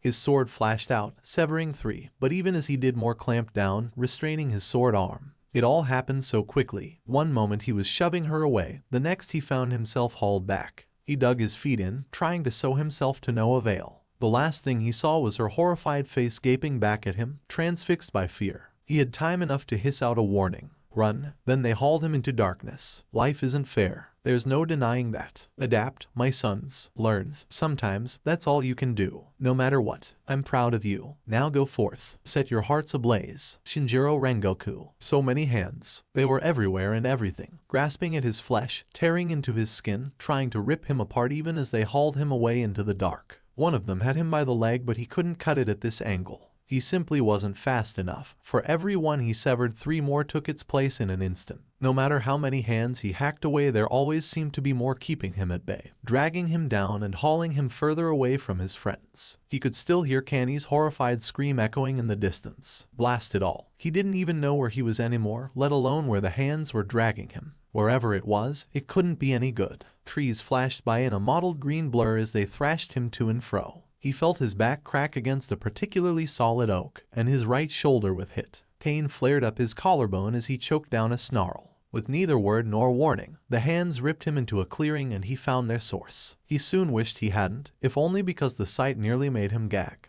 What the hell is that thing? It was a grotesque demon, twisted and morphed, all wide and large, and so very, very green. Covered in covetous hands from head to toe, it was a creature straight out of nightmare. Its maw yawned wide as he hurtled toward it, ready to swallow him whole. Dangling him over it now. Move, blast you. Arching his back with all his might, Naruto reared up and glared at the hands holding his ankles. Here at last he had an angle on them. His blade flicked out. Blood spurted. Gravity reasserted itself with a vengeance and he crashed toward the forest floor. It was only his training that saved him. He hit the dirt on bent knee and flicked his blade upward, eviscerating another torrent of grasping hands that tried to drag him back in, then leaped away. Distance. He needed distance. Now, what's this? Ghastly golden eyes squinted at him as he scrambled away. Has another sweet little fox cub come to me? Those hideous slits shivered in delight. Little fox ... ha. As he looked on aghast, it counted off on his many fingers. You're number 12 now. He frowned. 12 what? The 12th brat of his I'm going to kill, of course. A merry giggle rent the air. I may have missed that girl and that other brat, but not you. A giant finger pointed at him. You don't have the mask, but I know those whiskers. You must be one of Yurakodakis. I don't know who you're talking about. That massive head tilted. It doesn't matter. You're already dead, boy. Naruto felt the ground shift beneath him too late. A torrent of fists burst from the earth, striking him in the chest to launch him away. Blood burst from his lips as he struck a tree. This time, there could be no ignoring the pain in his shoulder. His right arm hung limp and useless. His sword clattered to the floor. He snatched it up with his good arm, hating himself for the slip. Even as tried to stand, his left leg buckled as another hand closed around it and squeezed, pulping the joint. The hand demon could have finished him then. Instead it let go and cackled. Poor little fox. Those hands cupped its face as it giggled. Finally out of gas, are you? You're going to die alone, just like the rest. This was it. He was going to die here. He was alone and down his sword arm. Kyojiro and the others were too far away. There wasn't any help around for miles. If there was, everyone was steering well clear of the creature. He couldn't even bring himself to curse them for it, not when he would have done the same thing. Oh man. He hung his head with a hearty sigh. Guess this is it. Bloodied blonde bangs fell over his eyes. Is this what I get for trying? Hands smashed down. Sorry, Kyojiro. He'd tried. Don't falter. His eyes snapped open. His leg snapped back into his place and his ruined arm swept up of its own accord in spite of his injury. Muscle and bone twisted horribly, ripping the blade back into his right hand. Blue fire blasted out from the Nichiren sword, bathing his hidden face in ethereal glow. He felt rather than saw his wounds heal. Not by much, but enough for him to stand. The hand demon hesitated. Demon breathing. Weary lungs rasped out of their own accord. Second form. Matatabi. Azure flame flared forth and flashed through the hair, annihilating the hands reaching for him. Bright as the sun and thrice as hot, the blaze tore into the arms, a hot knife through so much butter. Their heat spread like wildfire, racing up those lengthy limbs to find their host. Retracting them did no good, the flames only spread all the faster, fastening to their target with a single-minded fury. For the first time since he'd encountered it, the hand demon shrieked in pain. It burns. With a howl of pure agony, the portly creature flung itself to the ground, rolling about. It burns. The very earth shook as it shook itself to and fro, bodily thrashing about in a frantic attempt to stifle the flames that even now crawled across its form. What is this? Why does it burn? Make it stop. Naruto blinked away the haze, unable to comprehend what just transpired. One moment he'd been at death's door, the next, his adversary was doing the stop, drop, and roll. What in the world? Don't you dare give up like that again. If you die, we'll never be able to look Kurama in the eye. Had he heard a voice just now? Why did his arm hurt so much? His eyes drifted to it, noting the swelling. It was clearly dislocated. Had to set it, and quick. Do it now, while the hand demon was distracted. He swallowed the lump in his throat, eyed the nearest tree trunk, and, son of a dumb, slammed it back into place. An awful clicking noise filled his ears. He ignored it and pressed on, pushing his aching body upright. Don't stop. Push forward. Fight. Avenge them. All those who had fallen. He dragged his blade into a stance and stood on quivering legs. I get it now, he growled. Even the gentlest of souls may become a demon if you push them hard enough. But even so, the hand demon thrashed its way upright, tearing great tracts out of the ground. What's that look for? But you ... what you've done ... for all the blood you spilled, all those you've killed. His glare could have curdled milk. ... It ends here. His prey swore and spat, arms bunching for a single monumental burst. Calm down. He inhaled deeply, filling his lungs with fresh air. Get your breathing under control. Now they swelled with something else. Remember your training. Remember. And in that instant, Naruto remembered something else. Don't underestimate me, brat. Those hateful hands came for him again, but they seemed so slow now. He ducked one, cut apart another, and stepped forward. His blade blazed with blue fire time and time again, turning all to ash. He understood now. His arms swung down, intercepting another punch that would have surely pulped his head. It was all so simple. He just had to cut the hands before they reached him. Were they slow, or had he simply become faster? One step now. Cut, deflect, parry. 3 steps in succession. Slice them, slash them, annihilate. 5 steps, each faster than the last, quicker still. Exterminate, exterminate, exterminate every bit of demon flesh. No mercy for this one. Kill, kill, kill. His mouth twisted in a snarl as he brought his burning blade up and sent it crashing down twice as fast. A pillar of unholy blue fire bloomed, reaching up into the trees. The flames Matatabi answered joyfully, roasting the hand demon alive. All the while he heard its screams, just as he could feel his arms burning, his shoulders growing uncomfortably hot. But still he forged on in a streak of blue light. So close now, just a little more. You can't be saved. Damn you. Countless hands flailed about, grasping none. Gah, hold still. The world spun. He didn't even realize he'd been thrown until his back struck the ground. Instinct forced his legs to kick out and right himself. The stakes were made. Naruto flashed beneath him. His blade swept out, severing the demon's legs at the knees. He toppled forward like a fallen elm. Blood spattered the forest floor as the hand demon screamed, cursing him anew. Demon breathing. He felt something twist deep inside him, voice echoing oddly as he took another stance. First form. All around him, the last of the fires guttered out. The dirt, already pounded to sand at the demon's hands, began to rise. Sand of Shukaku. His blade kissed the ground, sweeping across the ruined soil. For a moment he could have swore a hysterical tanuki cackle in the back of his head, echoing his words. He knew this technique, though he'd never used it. Never been able to. And yet the knowledge itched in the back of his brain as surely as any other. Gaara. The name came unbidden to him.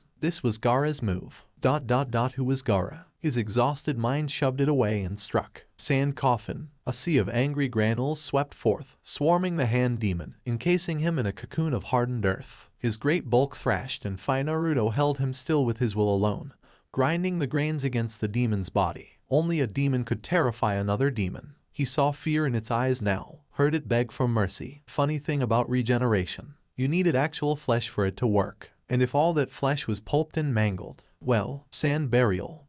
You were vulnerable. He closed his ears to the hand demon's heartrending screams as the coffin constricted with enough force to make a diamond. He dropped its ruined corpse to the dirt. It was already beginning to regenerate, but far too slowly. He'd crushed its organs, lacerated its lungs, flayed its flesh. It was weak, vulnerable. He knew it. Even if it took a minute to recover, that was a minute in which it couldn't move. Naruto, however, could. Wait. He heard it beg. Jay, just hold on. He did no such thing. Blue fire flashed forth in the night. I said wait. Mercy. Taking his blade in both hands, Naruto swung down at the demon's head. Once, twice, thrice. On the third swing, that thick gargantuan neck split like so much rotten wood. Even then he didn't stop. He cut down with a howl, fangs flashing with fire. Azure heat kissed the ground, burning his hands, annihilating his prey, rendering its final scream a faint, raspy gasp. He never heard its pleas. There was only the faint scent of singed flesh. Eyes stinging, lungs heaving, he planted his sword in the soil and leaned against it for support. Reality snapped back like a rubber band. Then came the recoil. Everything hurt. He couldn't move. The very act of breathing scalded his lungs. So tired. He'd used too much energy again. So dark. Why was it so dark? He could barely see. His eyes were heavy, weighing down even as he sought to keep them open. No. Don't pass out. Not here. His knees buckled. He swayed forward. Come on, wake up. You have to stay awake, damn it. If he fell asleep here, the demons would find him. He'd be easy prey. Gentle arms enfolded him, pulling him upright. A faint, almost familiar scent filled his nose. Bleary blue eyes blinked, baffled by the sudden save as much as the one doing the saving. Kenny, is that you? Not quite. Not Kenny's voice. Definitely not. A smooth palm patted his back, running small circles between his shoulders. You pass again. Good job. I knew you could do it. You pass. Where had he heard those words? Don't worry. I'll repay you for your kindness. In the meal. Was that a woman's voice? He didn't recall giving a woman food. Certainly not in this forest. But she was still speaking. Relax. Full lips kissed the back of his skull, bringing with it a sudden surge of exhaustion. Rest now. Her words were the sweetest honey, lulling him to sleep. You're safe. I'll watch over you until your friends arrive. Who was that? Naruto tried to crane his neck back, but their grip was firm, and he weary. No, she tutted, butting the back of his head with ... What was that? It felt like bone or something rubbing against the back of his skull. Bad boy, you mustn't peek. Not yet. Laughter rippled into his ear. I don't think I'll be able to hold myself back if you look at me right now. In all fairness, Naruto tried to keep his eyes open. He really, truly did. But he was just terribly tired right now. The last thing he saw was green hair. 7 days passed by in the blink of an eye. Naruto barely noticed them. In truth, he wouldn't have recalled any of it all if Rengoku hadn't taken him aside afterward. He wasn't conscious for most of it. His mind slipped in and out of sleep like a moth to the flame, a candle flickering in the wind. Some might call it exhaustion, others his wounds, and perhaps it was, but in truth,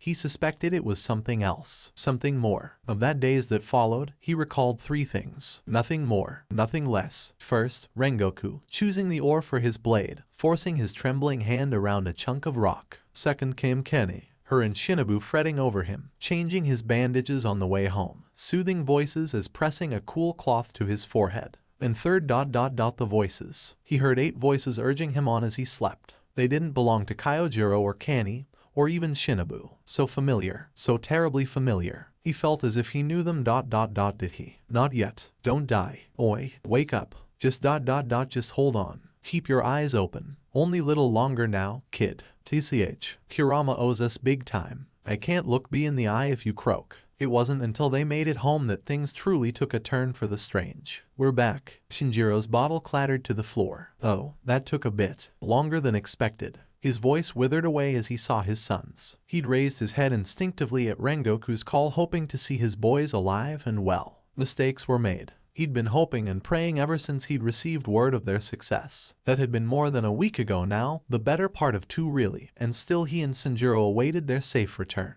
He'd tucked his youngest son in only an hour ago, unwilling to let him stay up any longer as he awaited their triumphant return.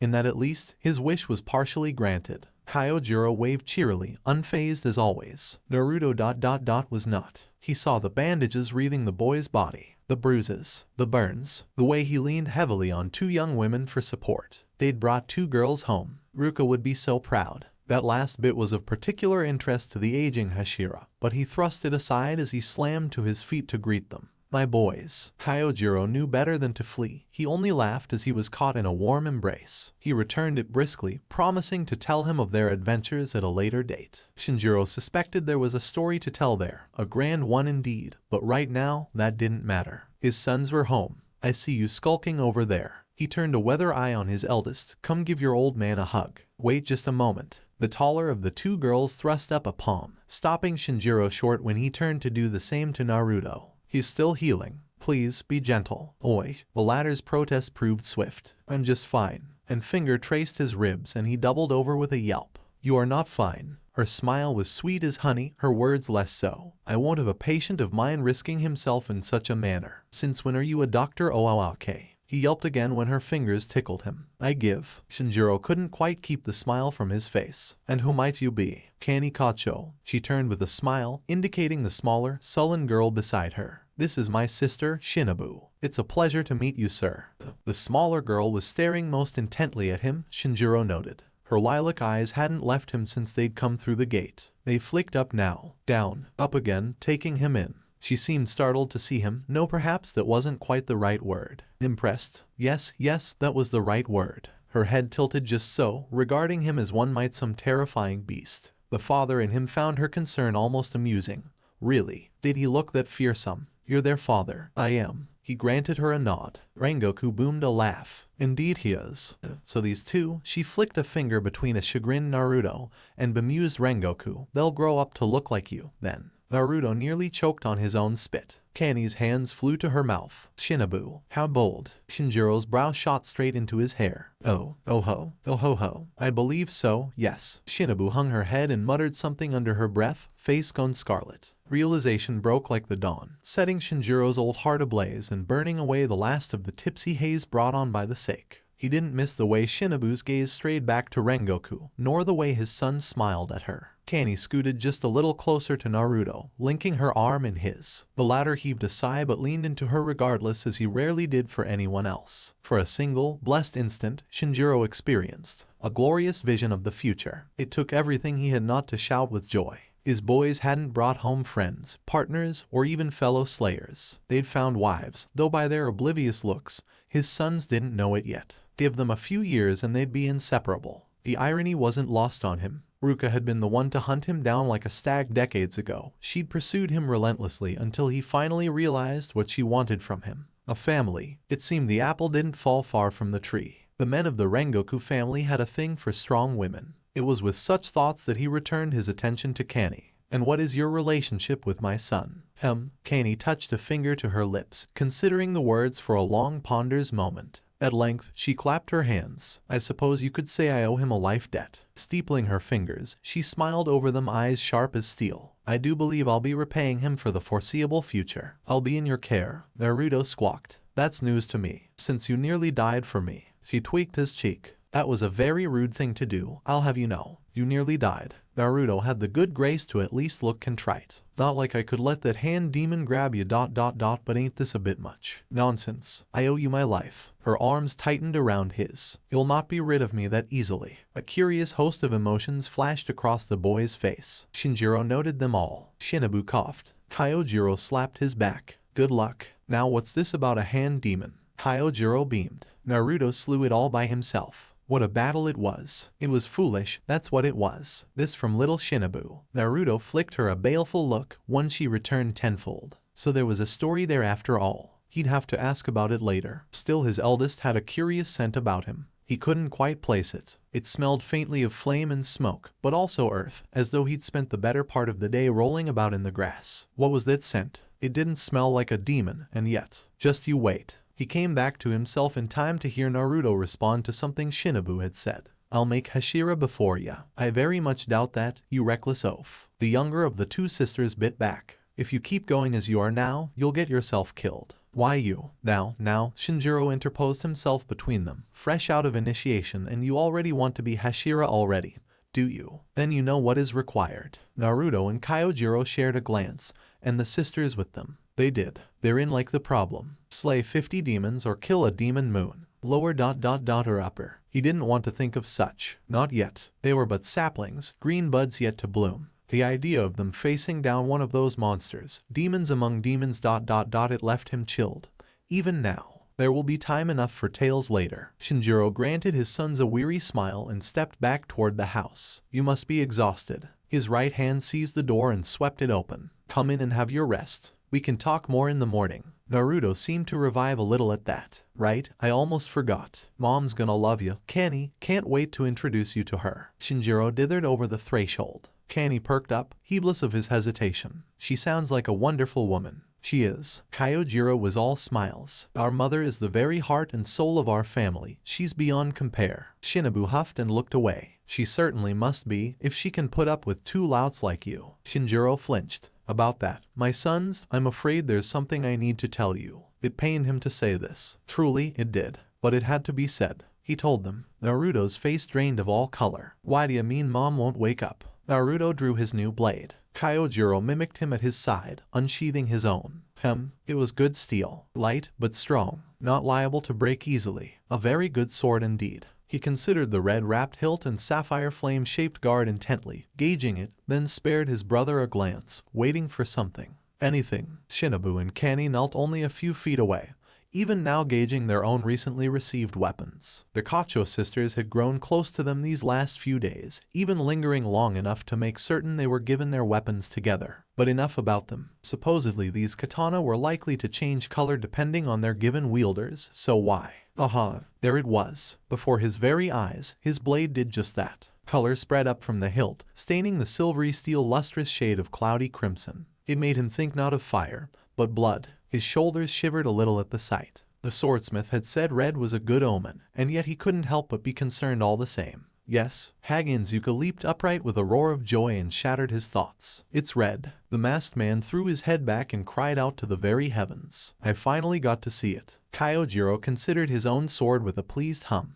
Mine is the same. Shinjiro applauded wearily, considered them with a tired grin. Well done, my sons. Kani clapped politely, all smiles. That's quite the accomplishment. You should both be proud of yourselves. Shinobu sulked. No fair. She elbowed her. Don't be rude, sister. Boo. Her blade was a lavender blue, Naruto noted, while Kani's was pink. He looked to Hagenzuka, still somewhat baffled. Is it really that goo if a blade turns red? Precisely. Haganzuka made happy Haganzuka noises as he leaped to his feet. Now listen. The masked sword maker thrust a finger at them. Don't you dare break those blades, you hear me, or I'll kill you. Naruto exchanged an anxious glance with Kyojuro. Somehow he very much doubted that was an idle threat. His dear brother delivered a boisterous laugh. Worry not. We'll be careful. How little they knew. ... You should have seen it, Mom. It was hilarious. Rengoku continued to sleep. Naruto's smile trembled. Even then he forced himself to keep smiling, for his sake, if hers. If he stopped the story now rather, if he stopped smiling he was certain he would break. So he barreled on, telling her every bit of the celebration that had followed, how little Sanjiro had cooed over their swords and wanted to touch them, how they had struggled to keep them out of the younger boy's reach while an indulgent Shinjiro looked on. He kept talking to her as the sun dipped below the horizon, as the sky stained itself pastel shades of amber and violet.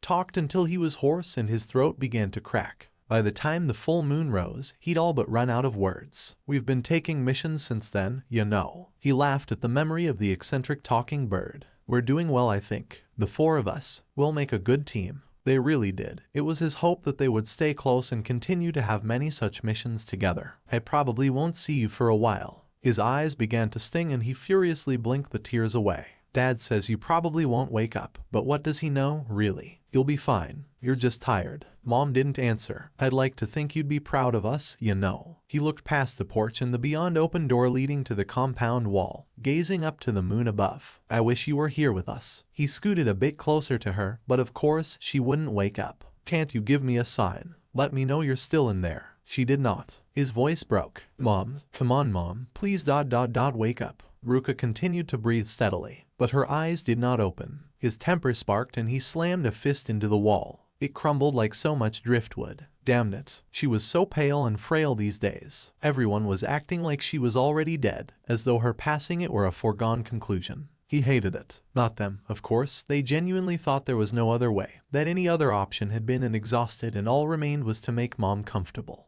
They didn't know any better. How could they? Mom had to wake up. She just had to. He hadn't come this far, hadn't fought through fire and death all for nothing. He couldn't have. He just couldn't have. All this hard work must mean something. It must. He'd given so much of himself for this. He had to save her. No, he would save her. No matter the cost. ... was what he wanted to say. But could he truly cross that line? May the sage forgive him for what he was considering, because he'd never be able to forgive himself. A shadow fell over him. We meet again. He exhaled in a long-suffering sigh. In truth, he wasn't surprised when the woman reappeared before him now in his moment of need. He suspected she had been watching him for quite some time now, waiting. He looked up and found her sprawled there on the compound wall, kimono askew, exposing the creamy expanse of her slender neck to him. Her scarlet eyes regarded him intently and her dark hair seemed to sway in some unseen breeze as she gazed down upon him. How long had she lain there, undetected? Even now she was utterly out of his league, and yet he felt something sing in his chest regardless. 1 year to the date. Here she was. He touched a hand to the hilt of his blade. I don't suppose you're here to fight, are you? I don't have to fight. She raised a bottle of sake to her lips and drank deeply, bosom heaving as she gulped. I have faith that you'll do the right thing. Do you have faith, Naruto? She said it as though it were that easy. He had faith in himself and his friends, alongside his family. The world ... not so much. Demons, even less so. He wasn't exactly eager to put his faith in one. But what choice did he have? Conventional means had failed to save Ruka. His mother was on death's door. Faith, eh? He eyed her warily. There was something about her, a familiar haughtiness that he couldn't quite put his finger on. Don't have much of that these days. Have you considered my offer? He had. Gods forgive him, but he really had. Before I give you my answer, I want to ask you something. Oh ho. She tilted her head and blinked slowly, rather reminding him of some great beast out of myth, lazy and indolent, something that could crush him in an instant, but simply didn't care to expend the effort. How bold you are. Very well. Her full lips quirked in the slightest of smiles. I don't dislike the bold ones. Ask your question and I shall answer to the best of my ability. Who are you? He asked the same question now as he had on that dark day. You act like we're friends, and you said your name last time, but I didn't hear it properly. You did. Her eyes went half-lidded. You simply chose not to hear it. What kind of response is thaw? Why are you laughing?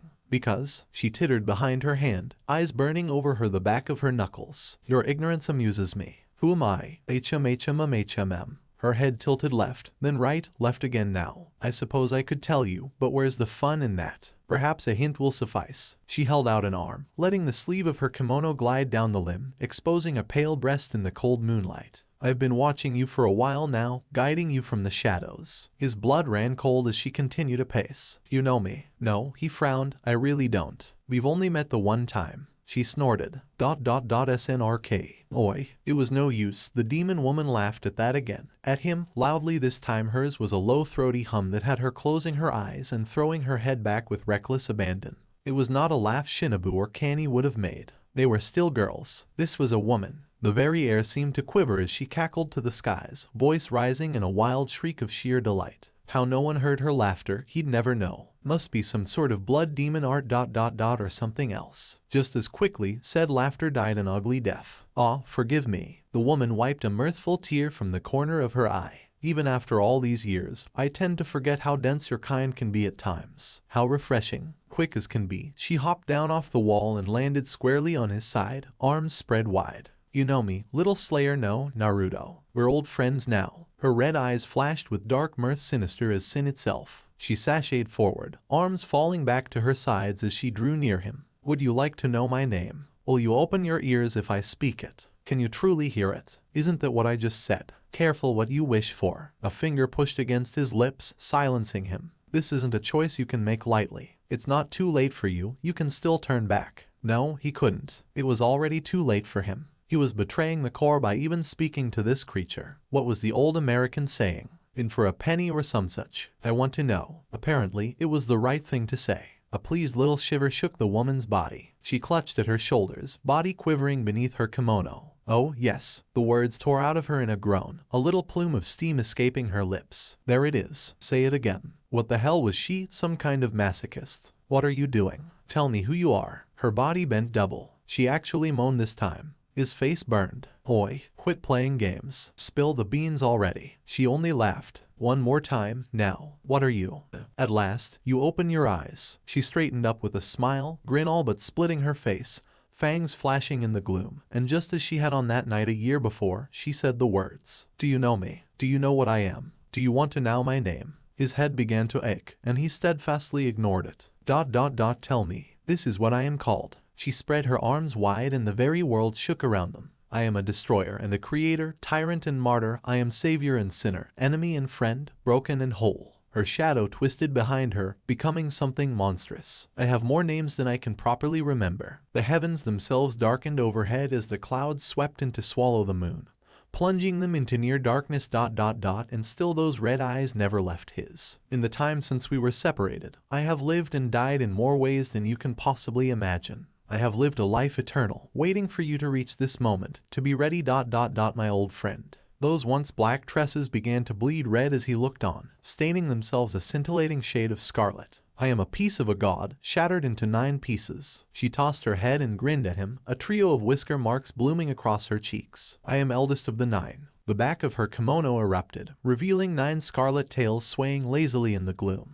I am Kurama. The name was like a key in his head. His migraine returned tenfold, driving him to a knee. 8 voices in him cried out in unison, rejoicing as one. Countless sights and sounds flashed through him. He couldn't think, could barely breathe.